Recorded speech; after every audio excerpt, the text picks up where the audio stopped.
Германия ще напусне еврозоната и ще се върне към Deutsche марките. Ще напусне Шенген и ще наложи стриктен строг контрол на границите си. Та това обеща и с това заплаши в репортаж за немската телевизия лидерката на националистите в Германия Алис Вайдел. Тя каза, че отворените граници заплашват вътрешната сигурност на страната и че еврото е нестабилна и мека валута. И благосъстоянието на немците е било много по-добро преди въвеждането й. Тя потвърди позицията на партията си срещу забраната на автомобили с двигатели с вътрешно горене. Тя иска тези автомобили да продължат да се произвеждат. Знаеш, Германия беше най-големият автопроизводител в света. Може би все още, но е на кантар. Онзи ден шефът на Volkswagen пак потвърди информацията, че компанията ще затвори 4 свои завода и ще уволни 50 000 свои работници.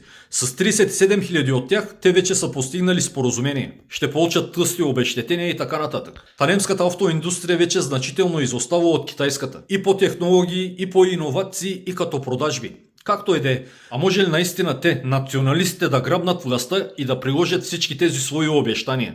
Да ти кажа, напълно е възможно. Тя онзи ден разкри плановете си. Знаеш, след 2-3 седмици почват регионалните избори в Германия. И това е вид трамплин към управлението на самата страна.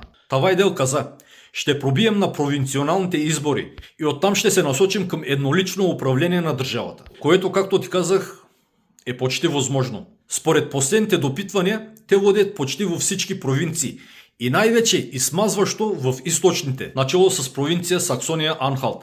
Там те смазват всички партии. А иначе изборите в тази провинция са след 2 седмици, на 6 септември мисля, че са. На 20 септември са изборите в Макленбург и Берлин. А самата Алис Вайдел се закани и обеща, че партията на сегашният канцлер Мерц никога повече няма да спечели избори в Германия. По-точно никога вече няма да управлява страната. Тя ги обвини, че именно те съсипаха икономиката на държавата. И да ти кажа, е права жената, колкото и да не ми е приятна. Тя също каза, че ефтините горива от Русия са били гарант за благоденствието на немският народ и основа на немската промишленост, след който тези нейни думи. Министърът на отбраната Писториус направи изявление, в което поиска да се забрани на партията АФД да има достъп до квалифицирана информация спрямо сигурността на Германия. Той посочи като причина тесните връзки между националистите и Москва.